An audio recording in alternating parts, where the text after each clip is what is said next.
Monsieur Jean-Pierre Bel, ayant obtenu la majorité absolue des suffrages exprimés, je le proclame président du Sénat.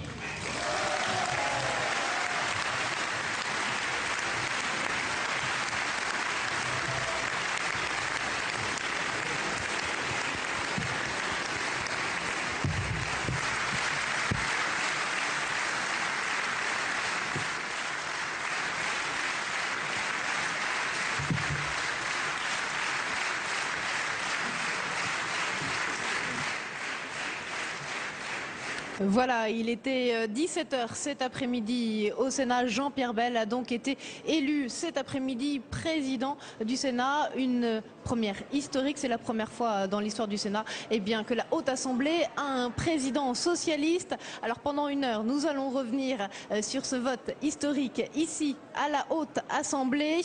Nous allons vivre en direct ces moments historiques alors que vous le voyez sur ces images. Jean-Pierre Bel, le président nouvellement élu, se dirige précédé par le doyen d'âge vers le cabinet de départ. Il est accompagné par les huissiers du Sénat. Dans le cabinet de départ, il va faire un premier point avant de descendre l'escalier d'honneur du Sénat. De là, en bas, il retrouvera dans la cour, de ce qu'on appelle la cour de jonction, il retrouvera Gérard Larcher, ancien président du Sénat. Ils iront ensemble vers le petit Luxembourg pour faire la passation de pouvoir. Patrick Roger, journaliste au Monde, merci d'être avec nous, spécialiste du Parlement et donc notamment spécialiste du Sénat. Jean-Pierre Bel, vous le voyez sur ces images, un jour historique ici au Sénat. Oui, j'ai l'impression. C'est assez surprenant parce que j'ai l'impression qu'à la fois il est conscient, habité de cette nouvelle responsabilité, et je l'ai croisé là tout à l'heure quand il sortait de son bureau après avoir apporté les dernières corrections à son discours d'investiture. Il était étonnamment zen. Avec nous Chantal Joanneau pour cette édition spéciale. Bonjour Chantal Joanneau. Bonjour. Nouvellement élue ici au Sénat. Vous avez vécu un moment aussi historique, même si c'est pas pour votre camp, mais vous pouvez quand même saluer peut-être ici la victoire de Jean-Pierre Bel. C'est la démocratie. Bien évidemment, dans une démocratie, on se doit de saluer le nouveau président du Sénat et de lui souhaiter beaucoup de réussite par rapport à ses engagements qui sont des engagements républicains. Comment avez-vous trouvé son discours ? Autant que possible rassembleur, et il m'a semblé très important. Qu'il respecte son engagement, pas être l'homme d'un clan. C'est un discours de Sénat et c'est une bonne chose. C'est la démocratie. Patrick Roger, on a réentendu le résultat de ce vote aujourd'hui. Jean-Pierre Bel a donc obtenu la majorité absolue des voix dès le premier tour avec 179 voix. Gérard Larcher 134 et puis Valérie Létard qui était la candidate centriste 29. Est-ce qu'il y a des déperditions de voix dans ce résultat? Quel est votre premier constat? La première chose qu'il faut constater, c'est que Jean-Pierre Bel fait 2 voix de plus que le total des voix de gauche, qui devait normalement lui revenir, et qu'il manque 8 voix aux candidats de la droite et du centre. Donc voilà, c'est une première leçon à retenir. Où sont parties ces 8 voix selon vous, Patrick Roger? Il en manque 6 qui n'ont pas voté, donc qui n'ont pas pris part au vote, et il y a 2 voix de l'UMP ou du centre, le scrutin est secret, mais qui se sont portés sur le candidat de la gauche. Salut Jean-Michel Baillet qui vient d'arriver sur notre plateau, le président du Parti radical de gauche, candidat à la primaire du Rassemblement de la gauche, non pas primaire socialiste. Jean-Michel Baillet, c'est un jour historique. C'est un jour historique, Jean-Michel Baillet. Enfin, bien sûr, 45 ans après ou presque, le Sénat revient à gauche. Nous le vivons tous avec beaucoup d'émotion et je crois que c'est le symbole de la volonté de changement qui souffle dans le pays et que je sens dans tous mes déplacements. Ce que je voudrais, c'est d'abord dire 2 choses. La première, c'est remercier Gérard Larcher pour la qualité de sa présidence. Deuxièmement, bien sûr, féliciter Jean-Pierre Bel, notre nouveau président. C'est un homme du terroir, nous sommes dans la même région, c'est un républicain, nous sommes très fiers de lui. Alors il appelle à la responsabilité, Chantal Joanneau, vous allez sûrement acquiescer, la responsabilité de chaque parti, Ce n'est pas un clan, a-t-il dit, ce n'est pas l'homme d'un clan, Chantal Joanneau. Non, c'est exactement ce que je soulignais tout à l'heure et je pense que c'est la phrase, moi, qui me tient le plus à cœur. Le Sénat ne doit pas c'est pas l'assemblée d'un parti. Et ça doit rester effectivement l'assemblée du bon sens, l'assemblée des territoires, une assemblée où on arrive à trouver des accords par la raison et pas simplement par des clivages partisans. Et ça, moi, c'est l'élément le plus important que j'ai aimé le plus, évidemment, dans son discours. Bon, le reste, évidemment, c'est pas le discours que j'aurais souhaité entendre, mais c'est comme ça, c'est la démocratie. Mais je ne serai pas l'homme d'un clan. Ça, c'est important. C'est ça, le Sénat. En tout cas, le constat ce soir, Jean-Michel Ballet, c'est que Jean-Pierre Bel a fait le plein des voix à gauche. Il en a même visiblement ramassé un peu plus que prévu. Il a déjà montré qu'il n'était pas l'homme d'un clan, mais l'homme du rassemblement. Ceci étant dit, il faut quand même dire clairement que la gauche et la droite, c'est pas pareil. Et qu'un Sénat de gauche, c'est pas tout à fait le même qu'un Sénat de droite. En particulier par rapport à la politique gouvernementale, même s'il est incontestable que nous saurons prendre nos responsabilités, que nous ne serons pas des opposants systématiques et que nous rechercherons le rassemblement plutôt que l'affrontement. L'homme du rassemblement, on a vu déjà que dans la majorité, il y avait Jean-Vincent Placé qui avait envie de faire entendre sa voix, qu'elle est un peu le caillou dans la chaussure des socialistes. Il n'est pas le caillou dans la chaussure des socialistes, il est le représentant d'un grand courant politique qu'est l'écologie citoyenne. Je connais bien Jean-Vincent Placé, je sais qu'il sera d'abord un très bon sénateur et ensuite qu'il saura prendre ses responsabilités. Mais aujourd'hui, le Sénat est différent et nous pratiquerons une politique différente, respectueuse de l'opposition et tolérante naturellement, mais bien campée sur ce que sont nos lignes politiques et la volonté de changement en 2012. Chantal Joanneau, vous aussi, vous connaissez bien Jean-Vincent Placé. Il siège au Conseil régional d'Île-de-France. Exactement. Donc vous le côtoyez régulièrement? Je le côtoie régulièrement au Conseil régional, mais on ne partage pas les mêmes points de vue sur ce que doit être la société. En d'autres termes, sur un engagement écologique, vous connaissez mon engagement, on a des points de rassemblement. On a des points de rassemblement. Sur la place d'un État extrêmement dirigiste et extrêmement qui ne fonctionne que par de la réglementation, je ne partage pas totalement ce point de vue. Mais c'est normal, on est dans une démocratie, on n'a pas à être d'accord. Comment allez-vous vivre cette opposition ici au Sénat? Vous avez la majorité à l'Assemblée nationale, vous ne l'avez plus au Sénat. Comment est-ce que vous allez pouvoir ici gouverner avec la majorité, notamment avec le gouvernement? Comment ça va se passer? Ça va se passer très simplement. Il faut être dans la construction, il faut être dans la proposition, il faut respecter nos valeurs à nous. Pour moi, le Sénat, je vous le dis, c'est une assemblée de travail de fond. La seule chose que je ne supporterai pas ici, c'est que ça devienne une caisse de résonance de la rue de Solferino. Alors qu'on voit derrière vous, Chantal Joanneau, il y a beaucoup de monde, beaucoup de caméras derrière vous, parce qu'il y a Jean-Pierre Bel, qui est noyé dans les caméras, qui vient de sortir de la galerie des bus. Il va peut-être venir faire un passage sur notre plateau quelques instants. On va essayer de la voir. On voit également Valérie Létard, candidate malheureuse au plateau, qui va sans doute venir nous rejoindre sur le plateau. Venez Valérie Létard avec nous. Voilà, on est en direct, on improvise tout ça. Valérie Létard, donc 29 voix. Il vous manque 2 voix, non? Écoutez, nous étions 27 mercredi, 29 jeudi. Eh bien aujourd'hui, nous faisons 29 voix. 29 voix qui nous viennent de tous nos amis centristes, qui nous viennent du Modem, du Nouveau Centre, des radicaux, de la gauche moderne, de tous. Donc tout simplement pour vous dire qu'aujourd'hui, nous ne sommes pas dans une institution bipolaire, mais que le centre a l'intention de s'exprimer en toute liberté, en toute indépendance. Jean-Michel Baillet. Courage, il faut toujours faire vivre les courants politiques, fussent-ils minoritaires. Jean-Michel Baillet, tout à l'heure, Chantal Joanneau disait une succursale de la rue de Solferino. Est-ce que vous avez l'impression qu'ici, il va y avoir une bataille qui va au-delà du Sénat et qui sera celle la prochaine de 2012? Je n'ai pas entendu cela, mais il n'est pas question que le Sénat soit la succursale de qui que ce soit. Le Sénat, c'est le Sénat de la République. Nous avons ici des traditions bien ancrées. J'ai envie de dire que nous avons la République laïque chevillée au corps. Il n'est pas question que le Sénat devienne une assemblée totalement partisane. Mais je le répète, il y a eu du changement au Sénat. Ce n'est plus la même chose aujourd'hui et encore moins demain. Le Sénat, dans son fonctionnement, dans sa manière de se positionner par rapport à la politique gouvernementale et dans les orientations que nous tracerons, ne sera pas le même qu'hier. Naturellement, c'était un Sénat de droite, c'est aujourd'hui un Sénat de gauche. Quel était le sens de votre candidature aujourd'hui, Valérie Létard?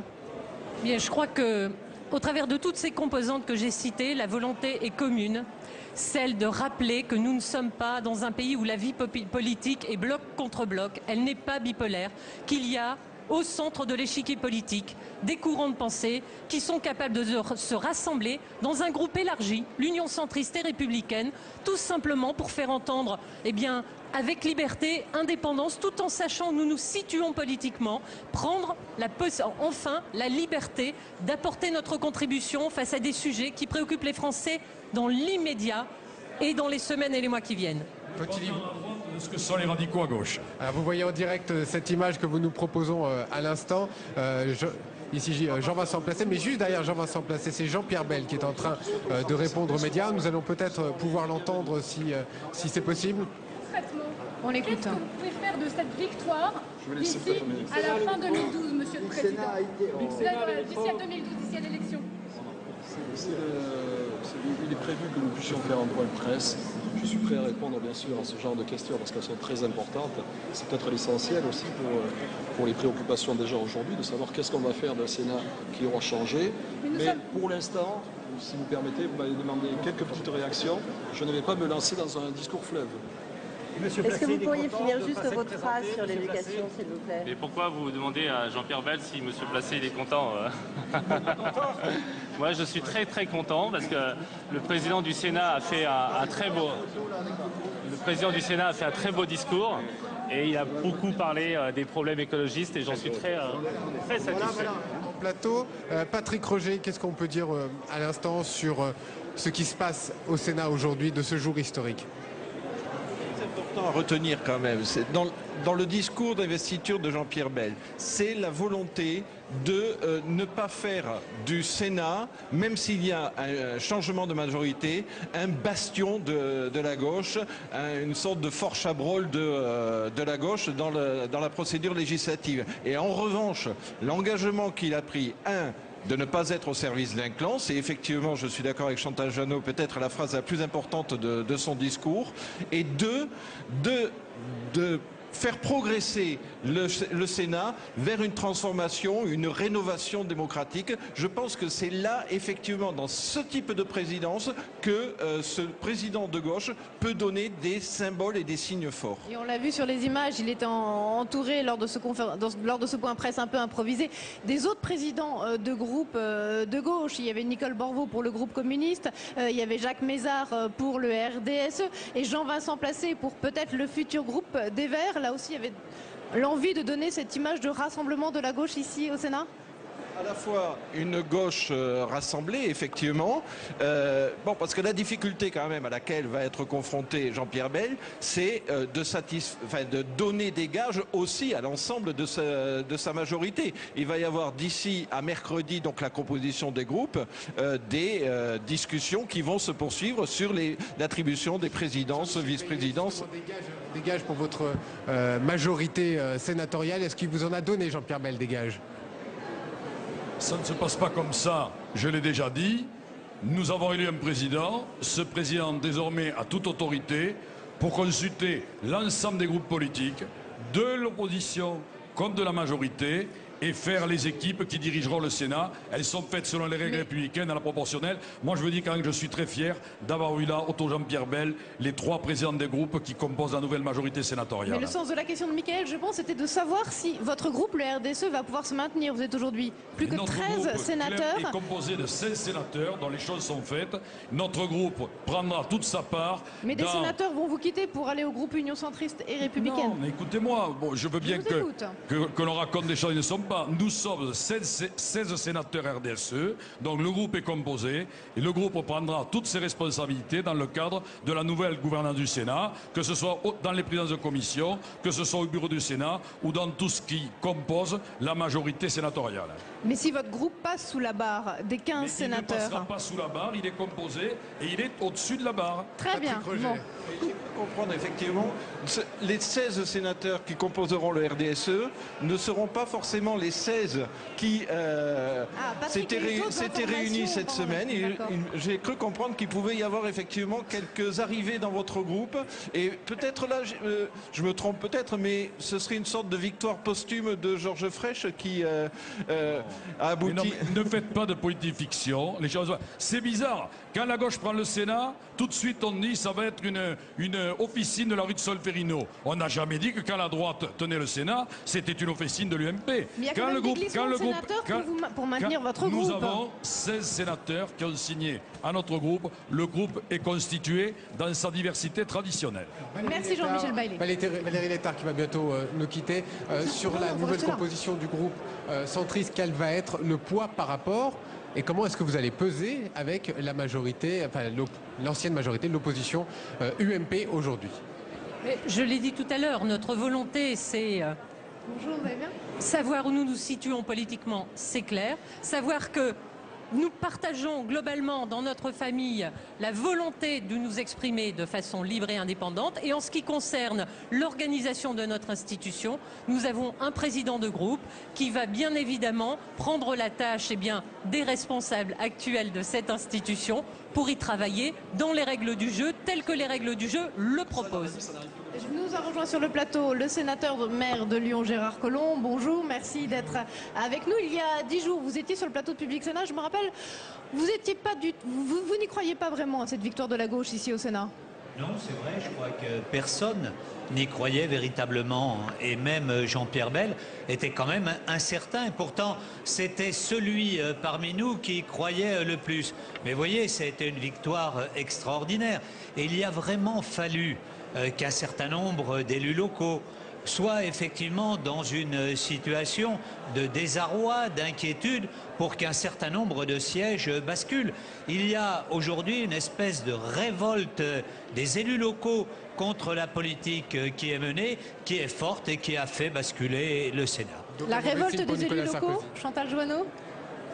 Une révolte des élus locaux, on va peut-être se mesurer un petit peu dans les propos, parce que il y a eu un basculement qui est un basculement historique évidemment, puisque le Sénat n'avait pas été à gauche.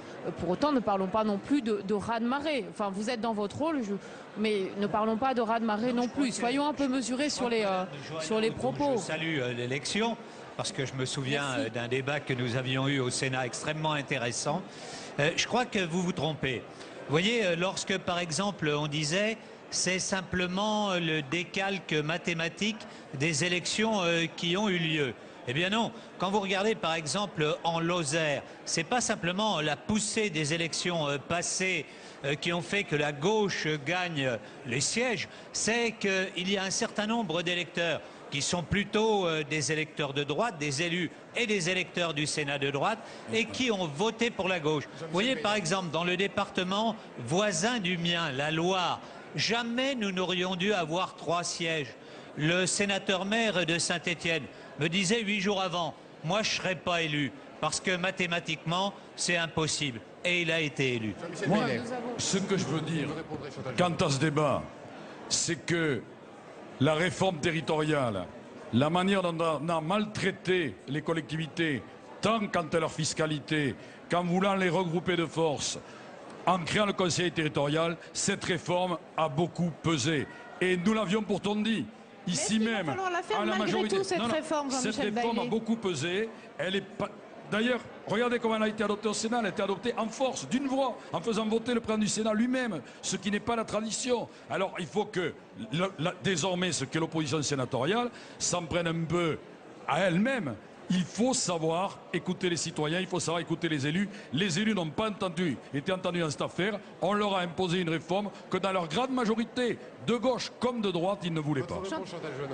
La défaite de la droite, on ne l'a pas expliquée que par une raison mathématique. On a reconnu nos torts et notamment nos propres divisions, qui expliquent aussi en grande partie ces résultats. On a aussi reconnu moi je pense qu'il y a un vrai défaut de pédagogie sur une réforme des collectivités territoriales, une réforme territoriale qui en réalité doit renforcer les territoires. Et sur la fiscalité, on a bien vu qu'avec la réforme de l'ATP, que tout le monde disait être l'impôt le plus imbécile qui soit, c'est une réforme qui bénéficie aux collectivités, mais il y a un problème d'explication. Il y a un problème. On en est conscient.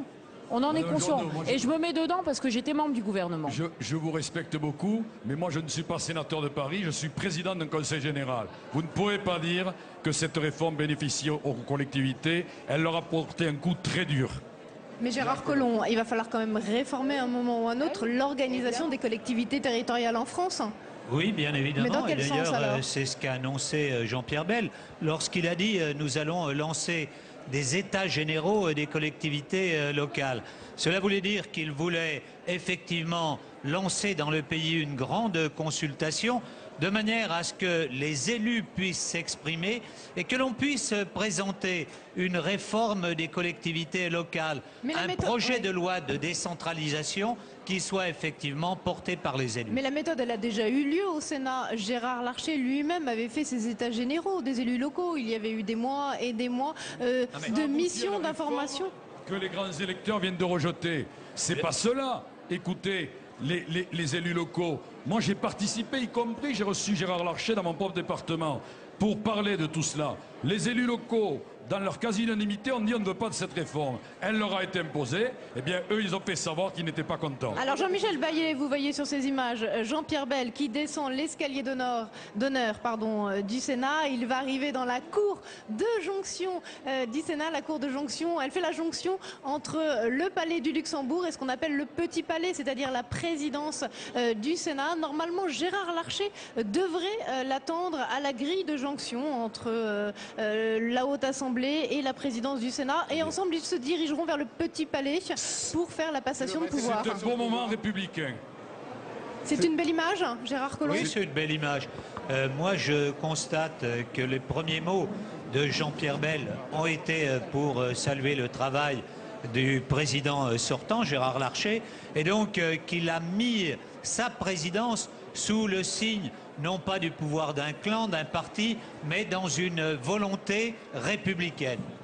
On salue l'arrivée de Jean-Vincent Placé, élu de l'Essonne d'Europe Écologie Les Verts, nouveau sénateur. Jean-Vincent Placé, on vous a vu il y a quelques instants aux côtés de Jean-Pierre Bel.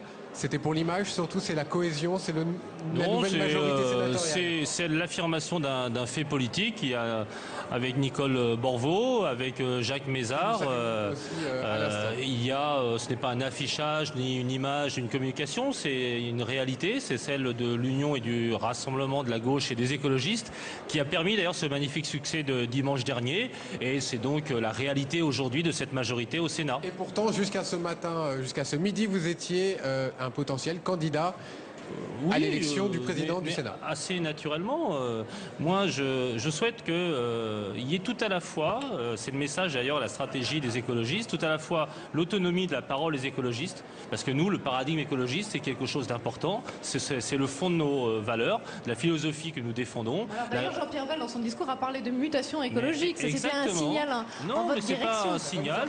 Nous avons eu des discussions avec Jean-Pierre Bel, il a des convictions écologiques profondes, et c'est en ce sens-là qu'il a su rassembler autour d'un discours fédérateur, parce que ce n'est pas des voix qu'on additionne, c'est un projet qu'on porte, et ce projet, il est porté par nous-mêmes, par les socialistes, les communistes, les radicaux de gauche, et c'est une bonne chose, bien sûr. Voilà, on voit Jean-Pierre Bel là qui arrive dans la cour de jonction entre donc le palais du Luxembourg. Il va se diriger vers la grille du Petit Luxembourg.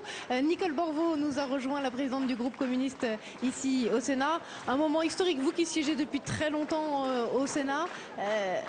Comment vous avez vécu cette journée ? Écoutez, je l'ai vécu de façon tout à fait positive parce que moi je le souhaitais et je n'ai pas hésité là-dessus, c'est-à-dire que le président devait être élu, le président Bel en l'occurrence, puisqu'il était candidat et légitime à cette candidature, devait être élu clairement par la nouvelle majorité au Sénat. Voilà, et c'est très bien qu'il ait été élu au premier tour. Alors, Gérard Collomb, Nicole Borvo, Jean-Vincent Placé, quel contrat de législature signé avec Jean-Pierre Bel? Qu'est-ce qui va se passer dans les prochains jours?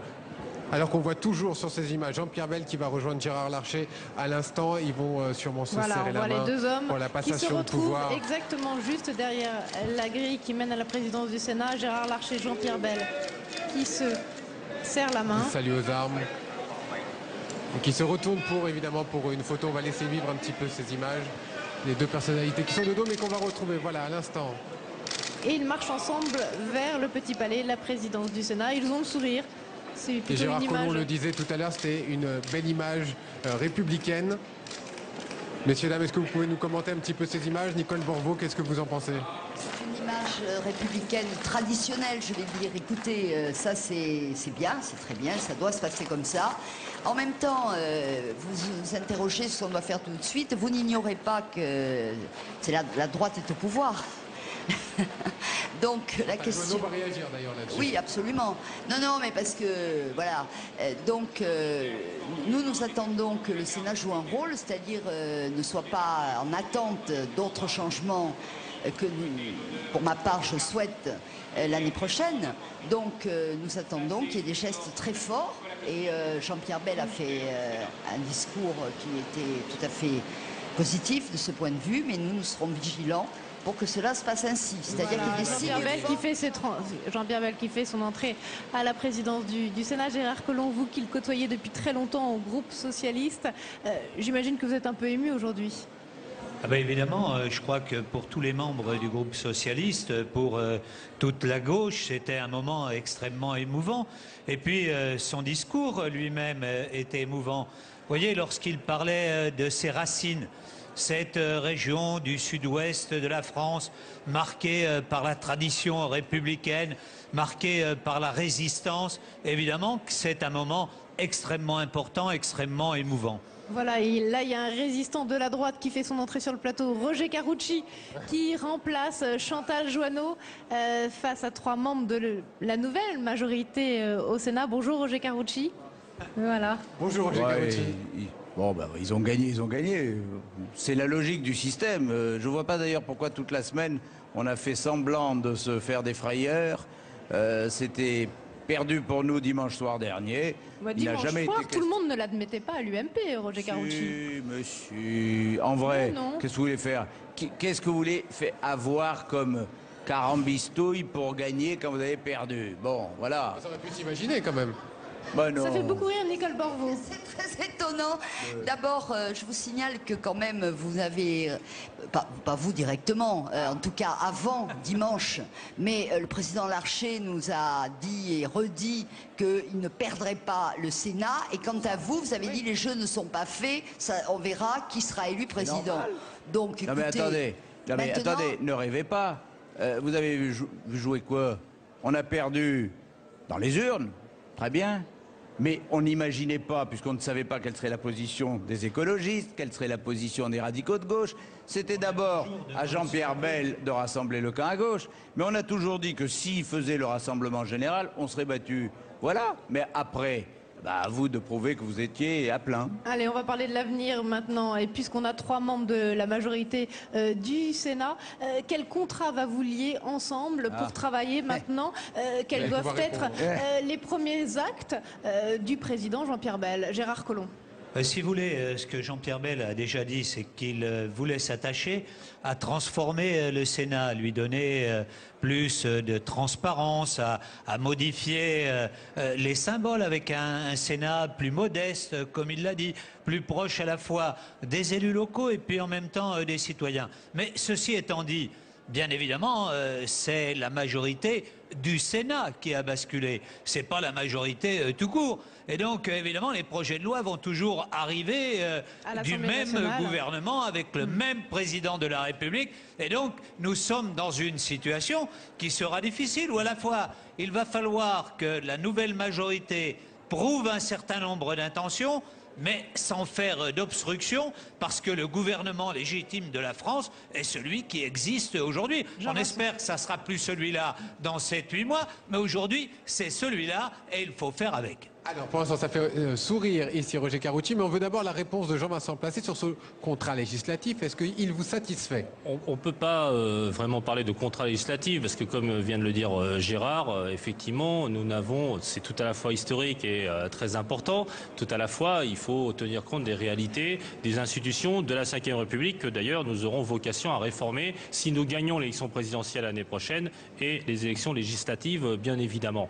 Nous allons avoir un devoir d'opposition, parce qu'on voit bien le rejet massif, total, absolu des politiques menées par Nicolas Sarkozy, et y compris par les grands électeurs. Moi, j'étais extrêmement frappé par la fin de campagne où la gouvernance, les affaires étaient extrêmement présents. On m'avait dit, tu vas voir, tu fais une campagne, c'est proche du terrain, c'est pas si politisé que ça. Si, la campagne s'est beaucoup politisée en fin de campagne. Il y a un rejet très fort. Il faut qu'on s'oppose. Et je crois aussi qu'il faut qu'on fasse des propositions aussi, parce qu'évidemment, nous ne voulons pas être une force d'obstruction, mais une force de proposition pour une alternance l'année prochaine. Vous avez trouvé que sur le terrain, la campagne était beaucoup plus politisée que d'habitude pour ces sénatoriales? Elle était politisée, effectivement, et moi, bon, à Paris, on ne peut pas dire que la campagne des sénatoriales soit particulièrement réelle. Enfin, bon, c'est assez particulier, mais je rencontre aussi beaucoup de gens, et je suis allée dans de nombreux départements comme présidente de mon groupe, et je peux vous dire que le mécontentement des élus locaux, ruraux y compris, sur lesquels l'ancienne majorité comptait beaucoup, était évident, et que ça s'est traduit concrètement dans les votes. C'est-à-dire, c'est pas les urbains qui ont contesté le plus la politique du pouvoir actuel, c'est précisément dans les territoires les plus petits, les plus ruraux, où la question du mépris dans lequel étaient tenus les élus, tout particulièrement avec la réforme des collectivités territoriales, l'étranglement des communes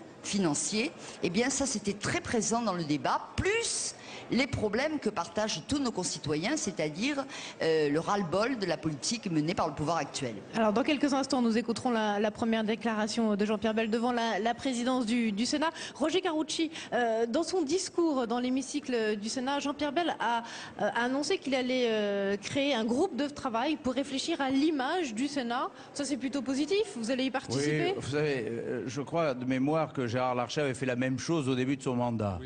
Et que Christian Poncelet avait fait la même chose au début du sien. Par conséquent, il n'y a pas d'état d'âme. Moi, je crois que quand on dit... Non, ça veut surtout dire que le travail est déjà engagé, qui doit être... Mais l'image est encore souvent caricaturée. Oui, mais enfin, l'image, c'est pas seulement l'image de la structure, parce que, évidemment, vous regardez toutes les dorures. Si vous dites, c'est ça le Sénat, vous pouvez changer tout ce que vous voulez, évidemment, c'est réducteur. Le travail du Sénat, c'est pas les dorures, mais c'est autre chose. Mais la vérité, c'est que le Sénat s'est déjà beaucoup transformé. Il est déjà parfaitement démocratique et transparent. Je ne dis pas qu'il n'y a pas eu des choses encore qui n'ont pas été faites et qui doivent être faites. Très bien, eh bien nous allons y participer. Mais sincèrement, je ne peux pas accepter qu'on dise que la campagne a été politisée au niveau national et tout. Je crois qu'il y a eu beaucoup de questions de terrain, beaucoup de questions de proximité. Nous avons perdu à cause des divisions. Nous avons perdu à cause d'un certain nombre d'éléments de ce genre, mais sincèrement, qu'on arrête de faire de l'élection sénatoriale une espèce de test pour les présidentielles ou législatives. Ça n'a pas de sens. Non, sur le terrain, ce que j'accepte, au municipal, aux européennes, aux régionales, aux cantonales, aux sénatoriales, et vous allez continuer à mener le pays dans le mur comme ça, avec un aveuglement incroyable. Non, mais c'est incroyable cet aveuglement. Je ne sais pas s'il sera le poil à gratter, mais j'ai l'habitude, hein, déjà au Conseil régional, c'est très bien. Et d'ailleurs, vous êtes un très bon opposant déjà au Conseil régional. Merci, mais non, je veux juste dire une chose, juste finir sur un point. Nous avons perdu les municipales, nous avons perdu les cantonales, nous avons perdu les régionales. C'est une traduction démocratique et normale que nous perdions les sénatoriales. Au-delà des projections qui étaient faites, notamment celle de Gérard Larcher. Vous allez donc continuer la même politique. Vous allez donc continuer la même politique, monsieur Carucci? Pas du tout, simplement je dis que nous avons perdu au-delà des projections à cause des divisions, pas plus, pas moins. Il ne faut pas en faire un drame national. Gérard Collomb. Non, si vous voulez, comme on le disait tout à l'heure, je crois qu'il y a deux raisons fondamentales. D'abord, par rapport à la réforme des collectivités territoriales. Un malaise des élus locaux, à tort ou à raison. Hein. Tout à l'heure, Madame Joanneau disait nous n'avons pas assez communiqué. Bon, peut-être, j'en sais rien. Mais en tout cas, il y avait cette raison-là. Puis en même temps, les élus locaux, ils sont quand même dans leur territoire. et ils ressentent le malaise qui peut exister de la part des populations. Malaise qui n'est pas niable. S'il n'y avait pas ce malaise, le président de la République, dans les sondages aujourd'hui, serait plus haut. Évidemment qu'il y a une déception. Alors, vous pouvez dire, elle est provisoire, ça va s'arranger dans les mois qui viennent. Mais aujourd'hui, c'est l'état de l'opinion publique que, d'une certaine manière, ont reflété les élus. Quoi qu'il arrive, pour conclure, Roger Karoutchi, est-ce que vous êtes de ceux qui pensaient à l'UMP que Nicolas Sarkozy doit s'exprimer assez rapidement devant les citoyens, devant les Français, notamment peut-être pour faire la pédagogie de son action contre la crise économique? Moi, je pense que la parole présidentielle, elle doit avoir, d'une part, un sens par rapport à un élément précis. Parler pour dire, bon, voilà, j'arrive, c'est moi, c'est le 20h, non. Mais si en revanche, le président de la République considère qu'il doit s'exprimer devant les Français, soit pour des orientations, soit pour la pédagogie sur un certain nombre de sujets, ça a du sens, oui. Mais il ne faut pas demander au président de la République de s'exprimer trop. Mais non, mais attendez, vous êtes les premiers, les journalistes, à avoir dit dans le passé, il s'exprime trop, on voit que lui à la télé. Et puis maintenant, c'est vous qui venez dire, bah alors quand est-ce qu'il s'exprime? Mais non, mais attendez. Apparemment, c'est une demande collective. Mais attendez un peu, vous savez, on va rentrer dans la campagne présidentielle. Le président de la République, s'il souhaite être candidat, il sera candidat, du moins je l'espère, il déclarera probablement qu'au début de l'année 2012. Il vous reste quelques semaines à patienter pour enfin avoir la parole présidentielle. Roger Karoutchi, tout le monde reste avec nous sur ce plateau. Évidemment, on va vous rappeler cette information. C'est Jean-Pierre Bel qui a été élu président du Sénat. Voici son portrait. C'est un reportage signé Tam Tranui.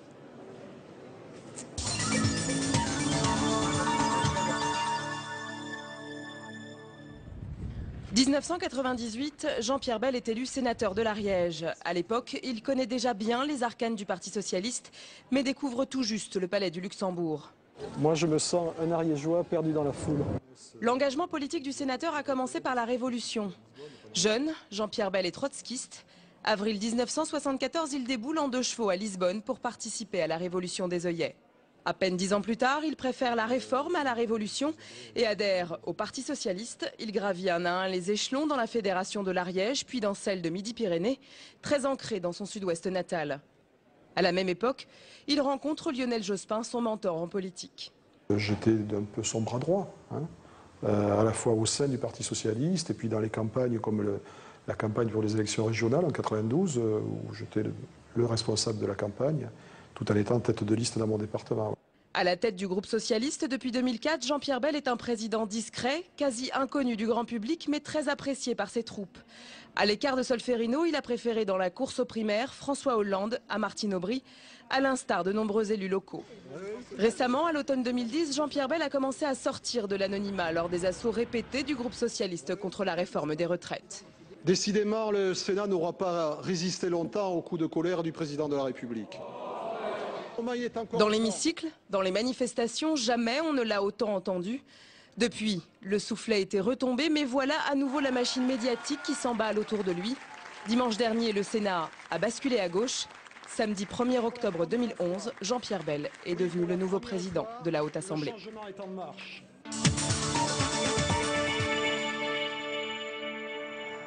Voilà donc pour ce portrait du tout nouveau président du Sénat, Jean-Pierre Bel. Une première historique dans l'histoire du Sénat, c'est la première fois qu'il y a un président de la Haute Assemblée socialiste.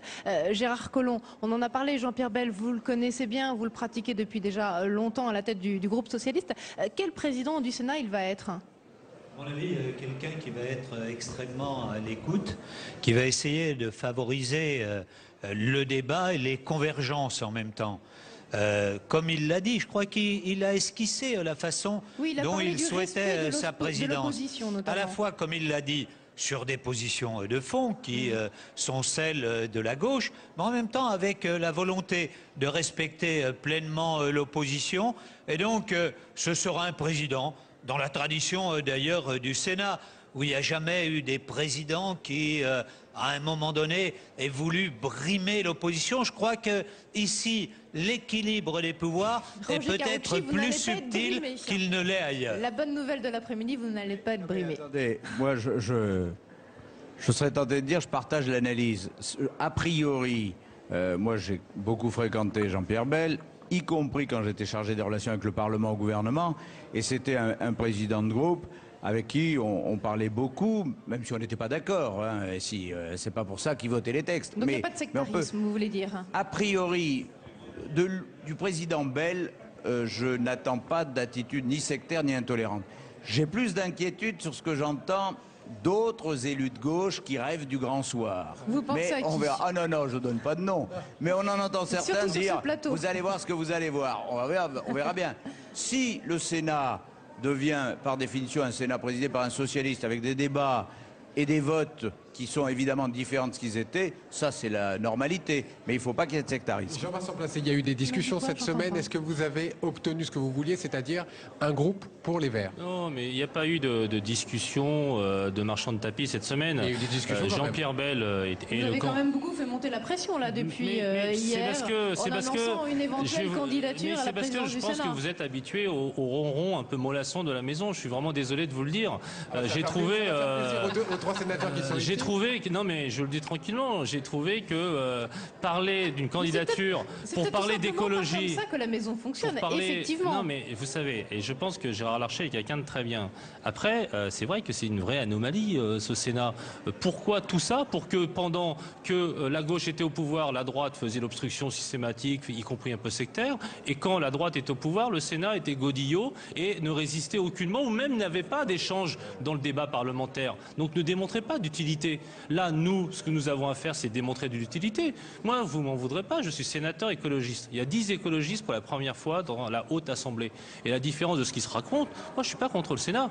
Moi, je suis contre le Sénat godillot, le Sénat sectaire. Ce que je souhaite, c'est qu'il y ait du débat d'idées ici. Je souhaite évidemment qu'on parle d'écologie. Et je peux vous dire qu'il y aura une commission en charge de l'écologie et du développement durable. On était quand même la seule assemblée du monde ou d'Europe, quasiment, à ce qu'il n'y ait pas de commission en charge des grands problèmes de la planète. Est-ce que vous trouvez que c'est moderne, dans une assemblée comme celle-là, qu'on ne parle pas de la planète et de l'écologie? Eh bien, voilà ce que je souhaite faire. Et par ailleurs, je le dis aussi, je l'ai dit à M. Carucci, il faut revivifier le débat avec l'opposition, avec les forces vives de la nation. C'est pour ça que j'ai dit tout de suite qu'il fallait avoir la présidence de la Commission des finances pour l'opposition, parce que moi, je souhaite que l'opposition, eh bien, il y a un débat radical. Je ne suis pas particulièrement mou, mais je souhaite qu'en revanche, il puisse y avoir de l'opposition sérieuse avec des arguments. Mais Jean-Vincent Placé, est-ce que la présidence de la Commission des finances à l'opposition au Sénat, est-ce que c'est acté? Est-ce que c'est décidé ça? Est-ce que c'est décidé, Gérard Collomb? Vous savez? Ah non, moi je n'ai pas Jean-Vincent Placé, est-ce que vous savez, vous? Est-ce que c'est décidé? Je crois que, à ma connaissance, ce n'est pas décidé, mais je vous dis tout de suite que je suis contre. Je vais vous dire pourquoi.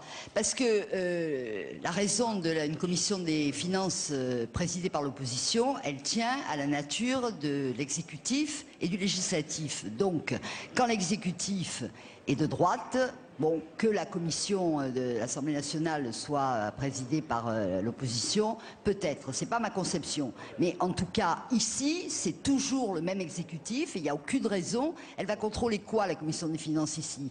Donc, il n'y a pas de raison que la commission des finances... Voilà, donc on n'est pas d'accord. Est-ce que vous savez que quand on n'est pas d'accord, c'est pas très grave? Jean-Vincent Placé, on va laisser la parole à Gérard Collomb. Moi, je suis plutôt pour la symétrie des formes par rapport à l'Assemblée nationale. Et donc que nous laissions effectivement une commission à l'opposition comme il y en a une à l'Assemblée nationale. Et ça me semble bien pour la suite des choses pour notre pays, parce qu'il est bien que lorsqu'il y a une alternance, eh bien l'opposition ne soit pas réduite totalement au silence. Moi, je pense que des institutions équilibrées, elles doivent faire une place toujours à l'opposition. Mais je ne me fais pas, par contre, d'illusions. Et lorsque Jean-Vincent Placé dit « moi, je suis contre un Sénat avec des débats mollassons », je ne suis pas persuadé que les amis de M. Carucci seront pour le caractère mollasson. Et je pense même que pendant les 7 mois, ils vont essayer d'animer les débats au Sénat. Et moi, je le souhaiterais peut-être à ce moment-là un peu plus reposé que ce qui va se passer.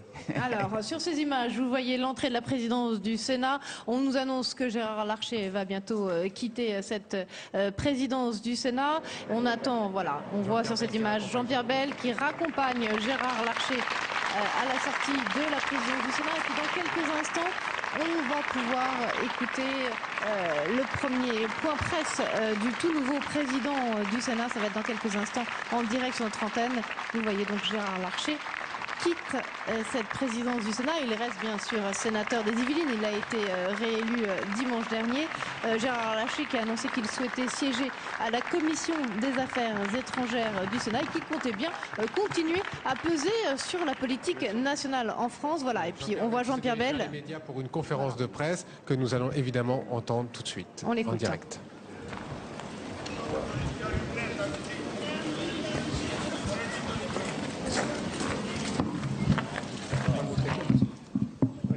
Merci. Bien, mesdames et messieurs, je n'ai pas de grands commentaires à faire, du moins pour l'immédiat.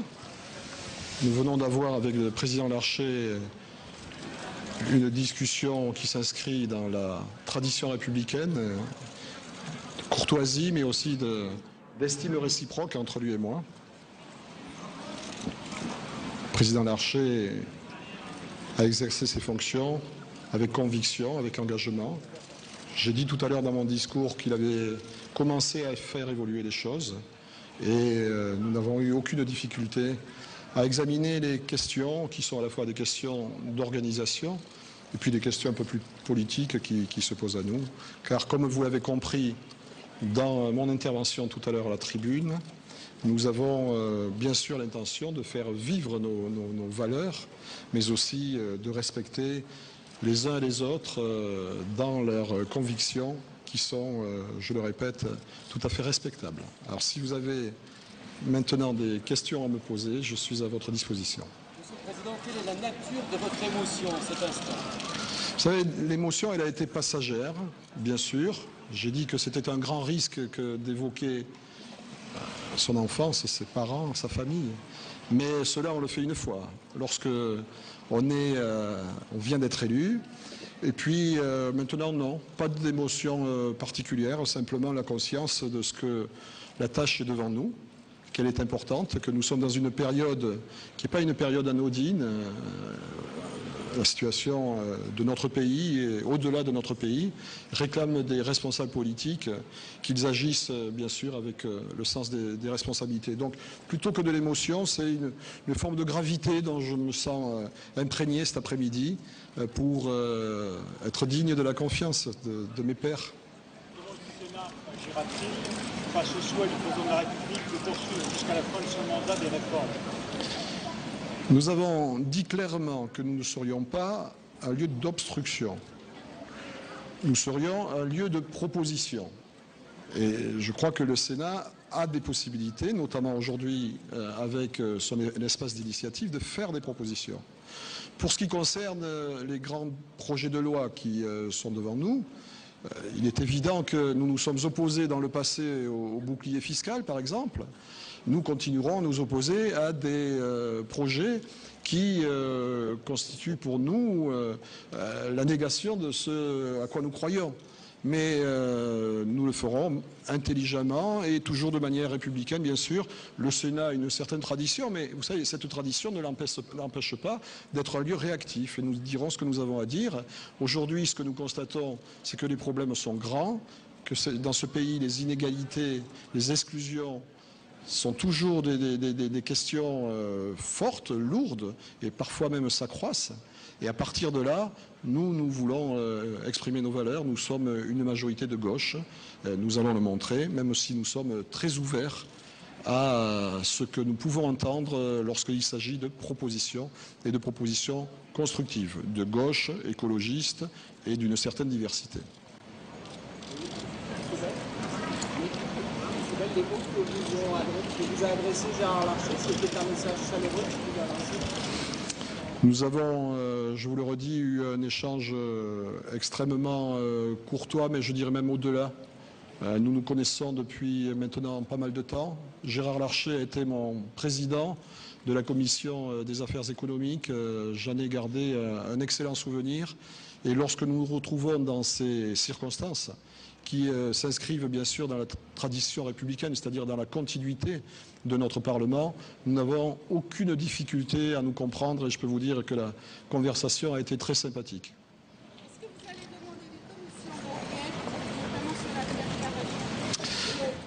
Le Sénat, le Parlement a un rôle législatif, il a aussi un pouvoir de contrôle sur le gouvernement. Donc nous exercerons nos prérogatives dans leur plénitude. Quant à vous dire sur quelle affaire ou quelle autre nous voulons intervenir, je crois que pour l'instant c'est prématuré. Vous savez, nous avons été élus, la nouvelle majorité s'est constituée dimanche dernier. Cette semaine a été une semaine intense. Nous avons dû avoir des discussions avec nos partenaires, mais aussi pour commencer à préparer cette nouvelle gouvernance ici. Pour le reste, dans les jours qui viennent, bien sûr, nous serons amenés à dire des choses plus précises. Nicolas Sarkozy dans les jours qui viennent? J'imagine que c'est une rencontre tout à fait possible. Elle me paraît, celle-là aussi, s'inscrire dans la tradition républicaine. Quel est le premier acte que vous allez faire? Je vous l'ai dit, donc je le ferai. Dès demain, dès lundi, il nous faut nous adresser, renouer le lien avec les élus locaux. Donc nous allons définir les voies et les moyens pour y parvenir. Ils sont très nombreux dans ce pays, 550 000 élus locaux, pour les solliciter et leur proposer de discuter à nouveau et de revoir dans le fond ce qui les a fait réagir. Parce que, vous savez, s'il y a eu ce résultat, c'est parce qu'il y a eu un mécontentement très profond. À partir de là, il faut faire un petit travail d'analyse, d'audit avec eux pour prendre la mesure de la situation dans laquelle nous nous trouvons et préparer certainement ce que nous allons présenter comme des propositions pour une vraie décentralisation, pour une décentralisation qui va de l'avant, pas pour une décentralisation qui marche en arrière. Voilà, donc là c'est déjà pour les jours qui viennent, les heures qui viennent, c'est déjà un cahier de travail, un agenda extrêmement rempli. Est-ce que vous êtes favorable à donner certaines présidences de commission à l'opposition? Nous sommes, avec mes amis des groupes qui composent la majorité, notamment Nicole Borvo, que je vois qui arrive pas loin, mais aussi les groupes écologistes et radicaux de gauche. Nous sommes en discussion sur ces sujets. Cette idée a été émise. Je peux même vous confesser qu'elle a fait l'objet d'un débat au Bureau national du Parti socialiste. Mais nous sommes ici au Sénat. Et donc nous allons reprendre cette discussion. J'agirai pour ces grands sujets dans la confiance et en concertation avec nos partenaires. Et vous me permettrez donc d'avoir d'abord cette discussion avec eux et avec aussi les socialistes qui sont nombreux dans cette maison pour prendre ensuite une décision dans un sens ou dans l'autre. Vous avez été avec nous cet après-midi. Vous êtes beaucoup entretenu déjà avec les partenaires de gauche. La majorité, la nouvelle majorité du Sénat, dans les mois qui viennent, vous avez le sentiment qu'elle va être solide, déterminée. Comment est-ce que vous la décrivez? Écoutez, nous arrivons ici avec la ferme volonté de construire quelque chose de solide et quelque chose qui va tenir, parce que nous avons une expérience ici. Nous travaillons ensemble depuis des mois et des années, et nous savons comment fonctionner ensemble, donc une tradition d'échange et de dialogue. Donc je ne suis pas du tout inquiet pour ce qui me concerne.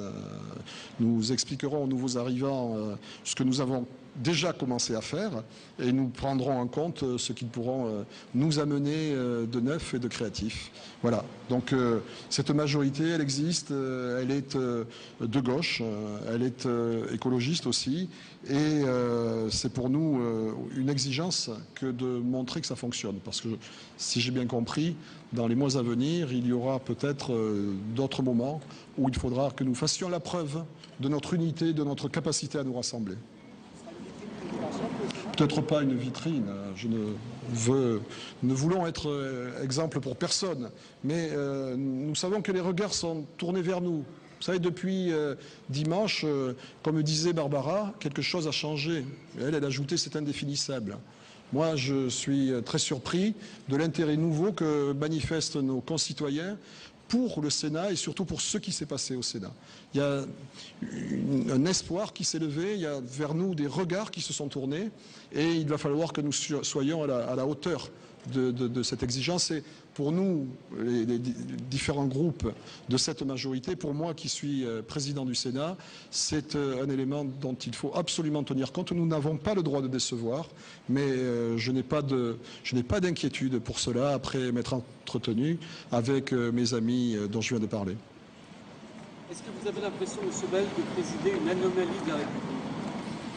Non, j'ai l'impression d'être dans une institution éminente de la République.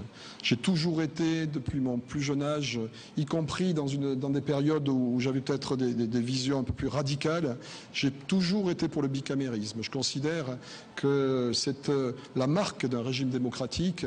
Le Sénat est important dans ces institutions.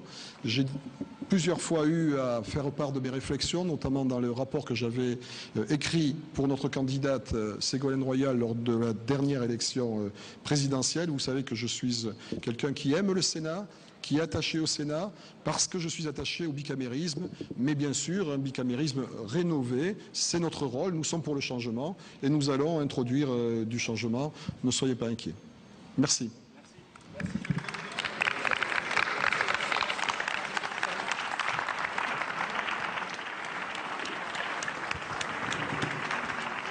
Voilà, c'était donc la première conférence de presse du tout nouveau président du Sénat, Jean-Pierre Bell, élu donc cet après-midi le premier président socialiste dans l'histoire du Sénat.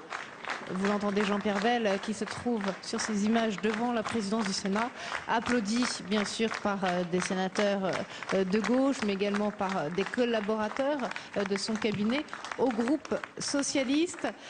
Voilà, donc Jean-Pierre Bell, tout nouveau président du Sénat. Je vous propose maintenant de revoir dans l'hémicycle le moment de l'annonce des résultats, et notamment quand Gérard Larcher a entendu ce résultat. Il a été applaudi par à la fois toute la droite évidemment, mais également toute la gauche des sénateurs qui ont quand même chaleureusement applaudi son bilan ces 3 dernières années à la tête du Sénat. Et puis évidemment les autres sénateurs qui sont arrivés depuis ce matin ici à Paris, au Palais du Luxembourg, eh bien on va suivre un petit peu leur journée, comment ça s'est passé pour eux depuis leur arrivée ce matin. C'est un sujet de Marie Brémond.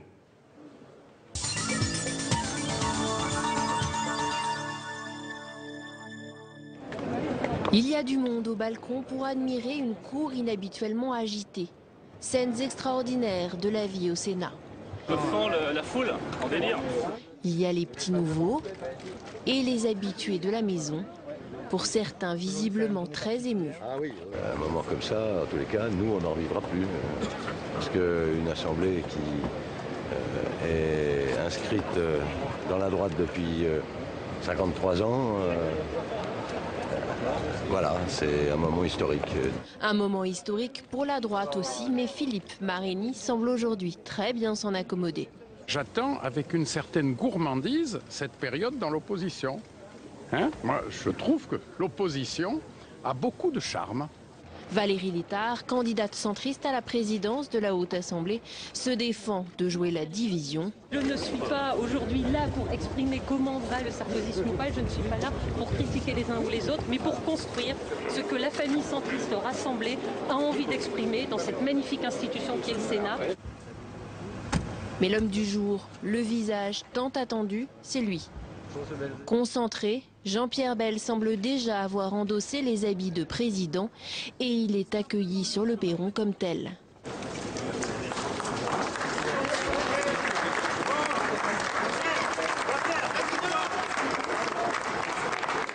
Journée peu ordinaire, même Jean-Noël Guérini, en pleine tourmente judiciaire, retrouve le temps d'une après-midi son plus beau sourire. Vous en avez pas marre de me photographier? Ultime vérification. Oui, c'est ça. De toute façon, ils ont les étiquettes. Oui, les étiquettes sont dessus. Une nouvelle page de la Haute Assemblée peut désormais s'écrire.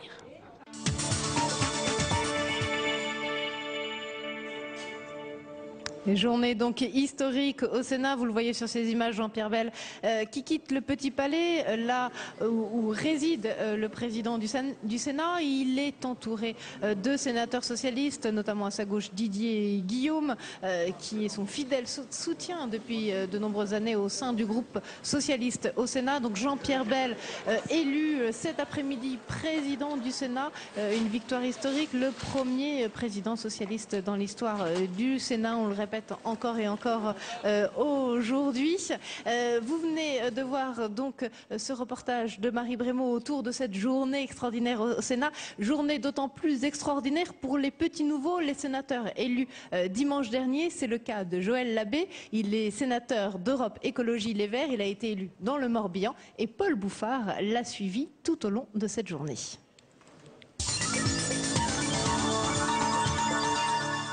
On le surnomme déjà le sénateur rock'n'roll. Joël Labbé, fraîchement élu dans le Morbihan, fait partie des nouvelles têtes de la Haute Assemblée. Cet élu local, maire de Saint-Nolff, passe du terroir aux ors du Sénat. Saint-Nolff, commune du monde, voilà, c'est en Bretagne. Je suis très fier de représenter ce petit territoire. Et ceux qui disent, putain, excusez-moi, mais quand même ils disent, putain, quelqu'un qui a la gueule comme toi, qui se retrouve au Sénat, ça montre qu'il y a des choses qui se passent. Habitué de sa petite commune, ici, le sénateur va devoir se repérer. Comme un premier jour de classe, il est un peu perdu. Moi, je cherche la salle A67, où sont mes copains. L'homme aux cheveux longs grisonnants, bague aux doigts et boucles aux oreilles n'a pas le look du palais. Peu importe, le sénateur vert quinquagénaire n'est pas là pour faire de la figuration. Je viens avec des convictions, des valeurs, une éthique. Il y a plein de gens que j'ai pas le droit de décevoir. Il est midi, première réunion pour Joël Labbé. Il rejoint ses collègues d'Europe Écologie Les Verts et compte bien sur eux pour apprendre son nouveau métier.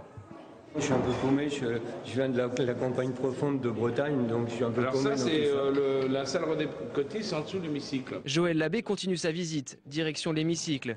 La dernière fois qu'il a mis les pieds ici, c'est aux côtés de José Bové. Militant anti-OGM, il avait tenté de manifester. C'est marrant ce que ça me fait, c'est le poids de l'histoire.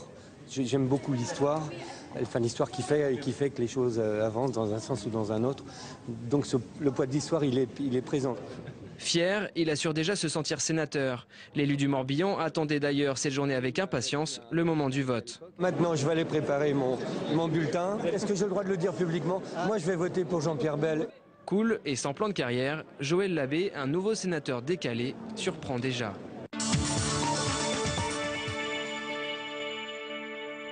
Voilà pour ce reportage avec Paul Bouffard qui a suivi Joël Labbé, sénateur d'Europe Écologie dans le Morbihan.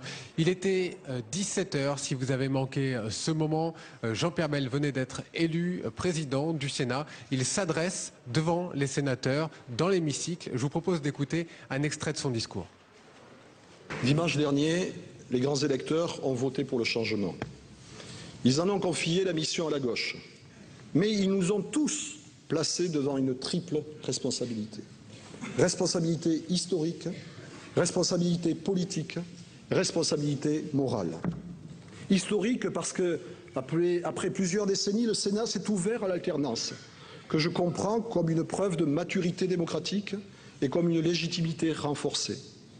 Politique parce qu'ils ont exprimé un mécontentement, un vrai malaise, un rejet d'orientation dont ils ne veulent pas. Responsabilité morale, parce qu'ils ont souhaité un nouveau Sénat. Nous avons tous entendu l'appel des grands électeurs pour confirmer le Sénat dans son rôle de représentant et de défenseur des libertés publiques, des libertés individuelles, des libertés locales. Même si cela avait commencé, nous devons changer cependant l'image de notre Assemblée, souvent caricaturée certes, mais qui se doit aujourd'hui à plus de transparence, plus de modestie. Voilà, c'était à 17h le premier discours de Jean-Pierre Bel, tout juste élu président du Sénat. Jean-Pierre Bel, bien connu ici au Sénat puisqu'il préside depuis maintenant plusieurs années le groupe socialiste du Sénat, mais encore inconnu du grand public. Alors pour le découvrir, je vous propose de regarder son portrait réalisé par Tam Tranui et Nora Hamadi.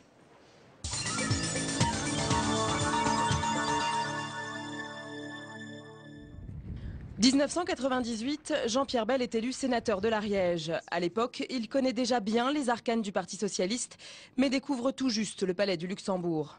Moi, je me sens un ariégeois perdu dans la foule. L'engagement politique du sénateur a commencé par la Révolution. Jeune, Jean-Pierre Bel est trotskiste. Avril 1974, il déboule en 2 chevaux à Lisbonne pour participer à la Révolution des œillets. À peine 10 ans plus tard, il préfère la réforme à la révolution et adhère au Parti socialiste. Il gravit un à un les échelons dans la fédération de l'Ariège, puis dans celle de Midi-Pyrénées, très ancrée dans son sud-ouest natal. À la même époque, il rencontre Lionel Jospin, son mentor en politique. J'étais un peu son bras droit, à la fois au sein du Parti socialiste et puis dans les campagnes comme la campagne pour les élections régionales en 92, où j'étais le responsable de la campagne, tout en étant tête de liste dans mon département. À la tête du groupe socialiste depuis 2004, Jean-Pierre Bel est un président discret, quasi inconnu du grand public, mais très apprécié par ses troupes. À l'écart de Solferino, il a préféré dans la course aux primaires François Hollande à Martine Aubry, à l'instar de nombreux élus locaux.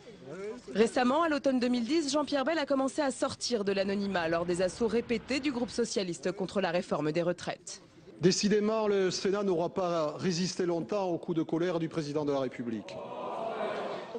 Dans l'hémicycle, dans les manifestations, jamais on ne l'a autant entendu. Depuis, le soufflet était retombé, mais voilà à nouveau la machine médiatique qui s'emballe autour de lui. Dimanche dernier, le Sénat a basculé à gauche. Samedi 1er octobre 2011, Jean-Pierre Bel est devenu le nouveau président de la Haute Assemblée.